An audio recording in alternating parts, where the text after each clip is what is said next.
Welcome to the Dad Cartel podcast. Today's guest is Dylan, my training partner at Ares BJJ, a dad to a 6-month-old boy with his girlfriend, and just an all around great guy. I really enjoyed this conversation, and I think you guys will too. Well, Dylan, thank you for joining me Yeah, on no the problem. Dad Cartel. Thanks for having me. Yeah, absolutely. I got you your Golden Eagle. Yes. Actually, it was funny because I picked it up, and a woman picked up a Golden Eagle right before me. And Oh, really? It's the most popular drink, I think, at Dutch. I'm pretty sure it is. Is it? Because it's so mellow. It's just I get the sugar-free one because I like them sweet. Yeah. Like, I drink sweet coffee. I didn't start drinking coffee till I was like 22. Really? Yeah, I'd never had coffee before. Really? No shit. And then I tried it once, and I was like, yeah, it's cool, it's whatever. And, Yeah. and then my girlfriend, she's like coffee fiend, so every morning has to start with coffee. Oh, so that's she neat. had me try it, and then she started making different things. So I was like, okay, well, yeah, I can get on board with that, but it's just the sweetest, most uncoffee drink possible. Yeah. It's funny because some people just pour sugar, coffee, sugar, cream, everything that you name it. Yeah. I'm like, it's not coffee anymore, but I get it. Yeah. It's like, do you want some coffee on your sugar? Yeah, exactly. Yeah. Well, cool, man. I mean, you've seen some of the format, so we'll jump right in of, tell me your experience about becoming a dad and what was that like? It's been great. Yeah. I think it's just kind of crazy because it was one of those things where we weren't trying, but we weren't preventing. Mm-hmm. Which was kind of cool because it just throws you. I mean, for me, it throw me right into it. It's I got overwhelmed instantly. It's just how do I take an infant and raise him to be a man? Yeah. With my son, and it is that life-changing thing. And sometimes I look at it where it's like, dude, I think I need you more than you need me. Yeah, it really does change that perspective of things. Mm-hmm. We'd been together for, I want to say about 4 years before he came along. Yeah. So we were pretty well established into that, and we both knew end goal, we want to have kids and have a family together. Mm-hmm. It was just when it was going to happen, and that's faster. we realized there's not really a good time. Mm-hmm. We can prepare all we want, but it's once it happens, we're good from there. We'll just figure it out as we go, and I think that was the most fun of it was. We could find a million reasons to put it off. When you're done with school, when I'm done with school, those things. There's never a good time. No, so once it happened, it's all right, we're doing it now. You just gotta get right into it. Yeah. Nice. Yeah. Nice. That's cool. Yeah. For me and my wife, it's funny, when I met her, I didn't want kids, and it was just kind of I don't know, maybe later, kind of kicking the can down the road, and that was always kind of my thing. And I was previously married, and with my ex-wife, we never even talked about kids. It's weird, I didn't think about it until after the fact, and I was with my wife for a couple of years. I'm we never talked about having kids or anything like that. I think the most we looked into the future was maybe we'll buy a house one day. Yeah. And that's how I kind of knew. In retrospect, I don't think that, for many reasons, that didn't work out, but it was a lot to do with I didn't know I wanted kids. And subconsciously, I think I really did. And I didn't learn that until I met my wife. And she has a huge family, bunch of kids running around everywhere. Yeah. And she has, everything from, at the time, it was 4 years old to 18 years old. Oh, that's siblings crazy. And everything in between. Yeah. So she has 6 siblings, 7. Or she's one of 7. And so, once I was around all those kids, I'm this is kind of cool. They learn to love you and run up to you, and they're hey, look Nestor, what I did. Yeah. And I have these drawings, and I'm oh, this is pretty cool. Yeah. And so it changed my mind slowly, and then we started kind of just talking about it more. And just I want kids, and I think I do too. And so that's where we tried. We lost a baby at about 8 weeks. Oh, that's rough. Yeah, and that was right before our daughter. And for a long time, we were kind of disillusioned on I don't know if this is going to work. I don't know, just kind of going through almost a panic. Yeah. We even thought about adopting, and we're hold on, it's kind of early. We haven't really tried. We went through some crazy, a crazy thing, a dramatic thing, but it's that doesn't mean we should just completely stop. Yeah. And so, that's when we're let's try again. And within the month, pregnant. That's crazy. So yeah, it was pretty crazy. That's awesome. Yeah, but it was a cool experience, right? Turning something that was pretty I had no idea I wanted to be a dad all the way to now I want as many kids as possible. Yeah. That's wild. Yeah. That's hard to go through, I'm sure. It is, yeah, it is, and we have some family that's gone through something, a lot worse than that, like just losing kids and things like that, and it's brutal, right? Yeah. But I tell people on the other side of it, and you know the feeling as a new dad, and we can jump into that. I don't think there's a better feeling than being a dad. Oh no. Right? Like for me, it's like I don't think I ever felt like this level of happiness of like waking up every day and I get to see my little girl and I'm just like, this is awesome. Yeah, it's that like purpose fulfillment, and that's the one, like I said, like sometimes I feel like I need him more than he needs me. Where I'm like, dude, I rely on you.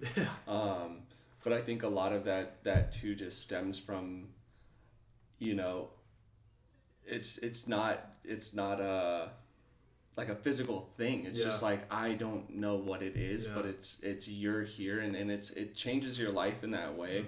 But it's just that instant, like that attachment, that gratification where it's you're making me so much better as a person. Yeah. That it's like, I like who I am. And I think that's hard is when you look at it. And I think the fear, for me and even most people that I've talked to that are dads now, is it's like, well, I got to stop doing this or my life slows down or I'm not ready to give these things up. Yeah. But the transition is kind of crazy because it happens regardless whether you want it to or not. Right, but it's so like drawn out that you look back at it and you're like, it's zero interest in a lot of the other things. And you start realizing, like, when everybody tells you, oh, it's not going to matter. It's not going to matter. It's like, no, it still does right now. It does. And then it happens, you become a parent. And then over time you're like, no, it's a cool. I don't need it. Yeah, I know. You can kind of sweep some stuff away. Yeah, I always hear that I'm ready to like give up going out or going to sporting events and all this stuff. I'm like, you have way more flexibility than people think. Yeah, right. For sure. First and foremost, but the other part is like, I don't miss any of that stuff. I tell people, like, if you're thinking about having kids, even getting married or being in a long-term like relationship, get whatever you need to get out of your system and to have that, because I don't know how people view it, but like it might be viewed as like it's a boring life because it's like a schedule and you're just kind of repeating certain things and it's like there's no crazy like let's go to Vegas today kind of things. But there's a time for me, it was like I did that in my 20s and like I'm done with that kind of thing. Yeah. I want stability. Like I've had chaos and I've had the crazy, like I'm going to go just drop, everything and go on a road trip with my friends. Right. Yeah. But I think until you're ready to let all that stuff go, you probably shouldn't consider having kids. Right. Or, really think about it. Yeah. And I think it happens even, like same as you, like in my younger years, I ran the gamut. Like we were all over the place, even with me and her. It's just like up and go. The next day we're like, hey, let's do this trip, pack stuff, we're out. Yeah.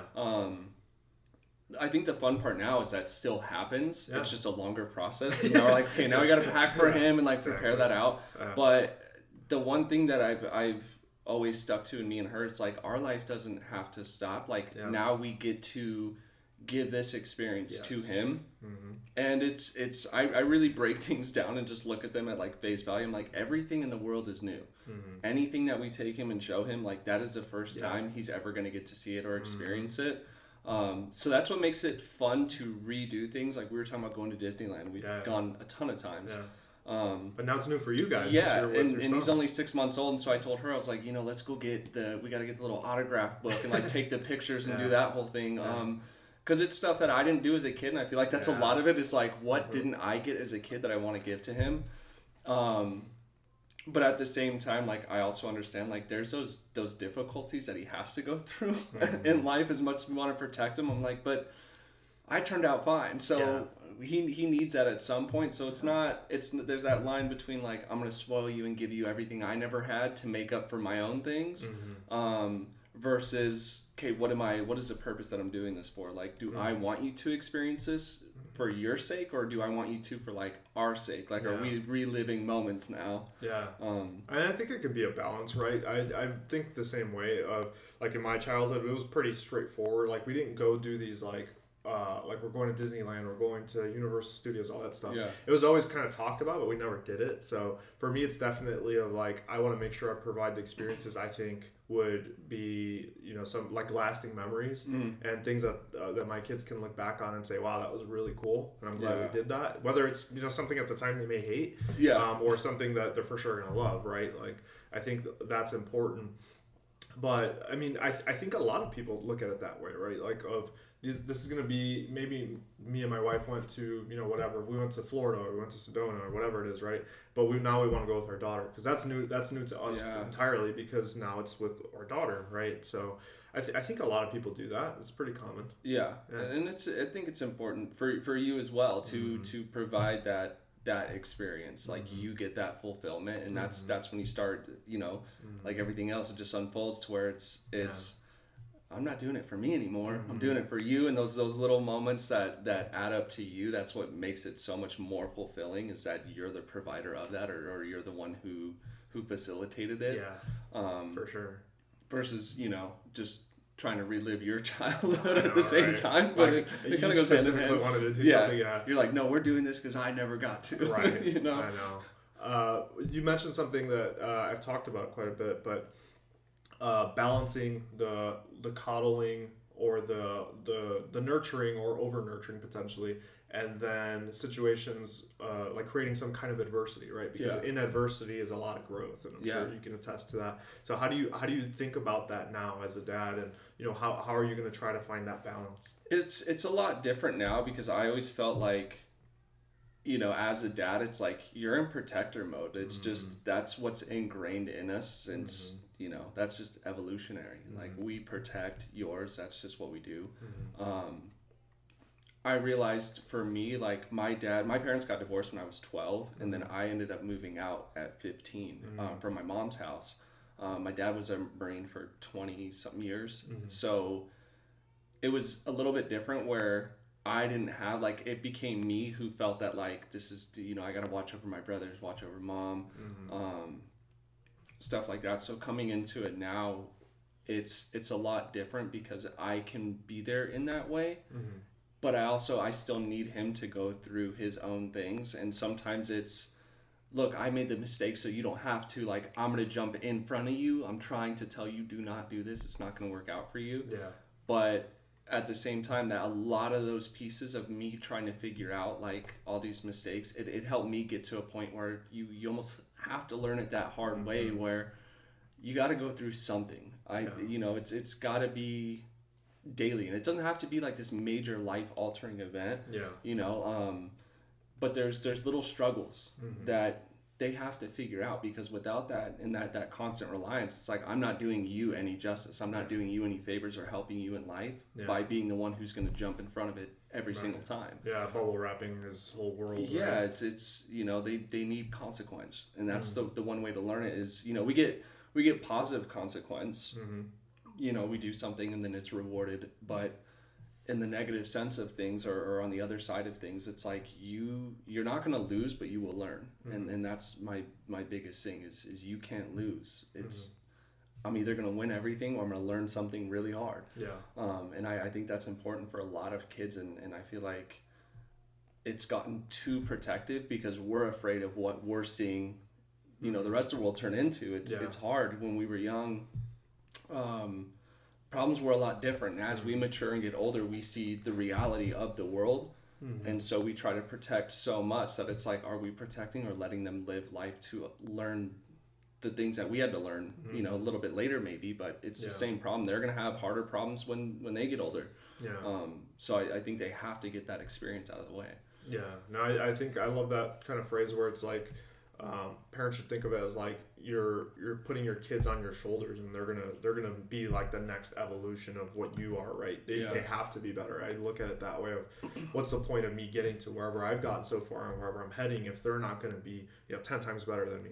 Right. And whatever it is, it doesn't have to be exactly what I do, but it's just building that whole like generational wealth thing, right? It's not just wealth, but it's like generational knowledge, and passing that on, I think, is something that a lot of people don't really think through. There's sometimes when parents get in this weird situation where they're like competitive with their kids, or they think they're competing with their kids, right? And I think it's more, I don't want to generalize, but it tends to be more with like mothers and daughters. And the mother may see like, I'm competing with my daughter, and it's like, that should never be the situation, right? You should want your kids to be better than you. For sure. Like I think of like, we're both teammates at Ares. Yeah. And I would love if my daughter was like amazing prodigy jiu-jitsu Yeah, star. yeah, Right? Like, exactly. not gonna force her, but it's like if I look back one day and it's like I won 10 world championships or 5 or 1 even, like I would love that, right? I'm not gonna be like, oh, now I'm gonna go compete too and like try to like win the Masters World Championship. Like I may do that, but that's not gonna be to compete with my own kid. Yeah, and I think that's part of it too. Is once again, are you doing it for yourself, or are you actually genuinely invested in what they have going on? And I think that it's okay to have that competition with them just to pull them up or get them to that next level of things. But there is a really unhealthy line where it's like, hey, you're pushing your kid into this just to compete, and even saying like, well, I did it, so you should be able to. It's not the case always, but I think it's hard when you have that, you see that competition with somebody with their child. It's just like, why? What are you getting out of that? Is that self-satisfaction that you're trying to fill? Yeah, for sure. Martial arts, man. We can't go through this without talking about it. Tell me what you do jiu-jitsu, you're blue belt now. Yeah. Tell me what martial arts, specifically jiu-jitsu, means to you and how you're incorporating it into your family. It's really one of the I started, so I've been doing it for about just over a year now, and I keep seeing like those things pop up, like the memes and stuff like that like talk about how like people say jiu-jitsu changes your life, but it really does. Seriously. In the weirdest way that you don't see it happen until you're in it, and then you look back and you're like, man, this really changed a lot of things. I think for me the biggest change is like being comfortable being uncomfortable. Going into it, like day one, I just kind of popped in. I got an ad on Facebook that was like, try this free trial class. Did you hear that, Casino? The ads are working. It was the ad on Facebook, and I was like, all right, cool. So it was something that I realized how many years I've been saying like, oh, I want to try that. I want to try it. And then the day came where I was just like, you know what, dude, it's a free class. It's right down the street. Yeah. I'm going to go check it out. And very nerve-wracking walking in. What really got me was how inviting everybody was, but then also seeing it as like there was families. Like I walked in where they had the kids class going. I saw all the kids leave the mats, but some of the parents weren't walking them out. So I'm like, what's going on? They're dressed in normal clothes, and then 10 minutes later, everybody comes walking out in gis and all switched over. Yeah. So it was really cool in that sense. And then training with people, it was just such a welcoming environment. But to see that, okay, your kid's over there in the corner while you're training now. So it's a really cool to like watch the kids watch the parents. Yeah. Being a kid, when you watch your parents do anything, you're like, oh, that's really cool. Like my dad does this, or my mom does this. And then to see that experience and know that these people have families, like they have kids in their training, they have full-time jobs, they're training. And I'm not like a gym person. I don't go lift or do anything like that. Jiu-jitsu to me was the best way for exercise, but it's challenged me mentally in so many different ways. Yeah. That's what I love about it, is I keep chasing things, and every day it's something different. It's not the repetitive loop and right. Like I'm gonna just do bench. I'm gonna do this. Yeah, exactly. Or like I'm gonna go hit 1,000 baseballs. It's like I can roll with 1,000 different people, and I'm gonna get 1,000 different outcomes of that. And then go back the next day, and it can be totally reversed the other way around. So I think that's what I like about it a lot is the mental, the physical aspect, but it just leaks into your life in a certain way. My girlfriend now is like, yeah, he has to do jiu-jitsu. Like as soon as he's 4, we're getting him a gi. Like he's gonna go train with you guys. It's awesome. And I think she's seen how much I've benefited from that, because I am more conscious. It's if I know I'm gonna train the next day, we'll go out to dinner with friends or whatever, and I'm like, no, you guys, I'm not having no drinks for me. Like I gotta be up early. I gotta go train. We're not doing that. So it's helped a lot. It really awesome. Really just changes it. It gives you that perspective again. I go get manhandled by a 140-pound 15-year-old kid, and I'm just like, dude, what happened? Like I thought I was gonna do okay. Yeah, it's like everything on paper says I'm winning this, but you go into it and it humbles you so fast. Yes. That's a big lesson. It's very humbling. Now, I echo all of that. Like for me, it was I first started training 2011. I started I was at in college, and they had kind of like a rec club type of thing, and it was this open kind of like, saw flyers somewhere, and it was like Jiu Jitsu, and I'm like, oh, that's stuff they use in the UFC. Like, I've seen it. That's pretty cool. And it was free, and you just go in and whatever. And I think I went for like about a month, and it was so weird. Like I like hearing people's stories of like, in the early 2000s and stuff, like how jiu-jitsu was like nowhere. And even I remember back then, I can remember it was like the guy teaching the class was a blue belt, which is crazy. That's so wild. Yeah, a blue belt. And looking back on it, he didn't know what the fuck he was doing. He was like telling us these bullshit escapes, and like it was crazy. But he was showing us, and he knew enough to manhandle the average guy. There was a guy that was just like completely jacked, big, and he would manhandle him, like just like ragdoll him. The guy was like maybe 140 pounds, 150 pounds. So I'm like, oh, this kind of works. Like, this is awesome. But something took me away, and I don't know. I got busy with school, and I'm just like, oh, whatever. I'll pick it up later. Never did. Fast forward to like 2018, 2017 is when I started again. Okay. And then I was in Texas, and I found this gym. He was a like Machado lineage guy. Turned out to be like a McDojo type of place. Oh, but the guy's jiu-jitsu was good, but his business practices were pretty sketchy. Yeah. So that's kind of the one thing with martial arts in general. It can be kind of weird, so pick your gyms carefully. Oh yeah. No, well, you even see those like videos where the dude's coming on with the knife and there's like waving to get away from him. The whole like wushu, so bad. Yeah, it's bad. And like I was watching there was like all these Steven Seagal videos on my feed. Oh and yeah. I'm like, that's so full of shit. Whatever. But so then I just started back up, and then I kept training, moved to Colorado, so kept training there. Met a bunch of good people there, and then moved here, and then I found Q in Ares. But yeah, for me it was a lot of like, I grew up like getting in fights and shit like that, and I think I needed something. Well, one, I wanted to learn how to properly fight because I knew that like what I knew was so limited. Yeah. And as soon as I started actually learning how to fight and like the consequences of it, I was like, I want to avoid fights at all costs. Yeah. Before I was like, when this guy looks at me wrong, then maybe we'll get in a fight. Now it's like, I don't care. That's the craziest thing with it. Right. It's like once you actually know, you don't want to. Exactly. And you have the power to avoid it. Yeah, and it's the weirdest thing. I was the exact same way. Like I didn't care. Like it was one of those things where you be the biggest dude, whatever. Mm-hmm. Like drop of a hat. Mm-hmm. If it was something weird, like we were gonna fight. Yeah. And it's so bizarre now because it's like, you would think going into it, be like, I'm gonna learn how to fight so I can just really go like wreck house at wherever I am. Yeah.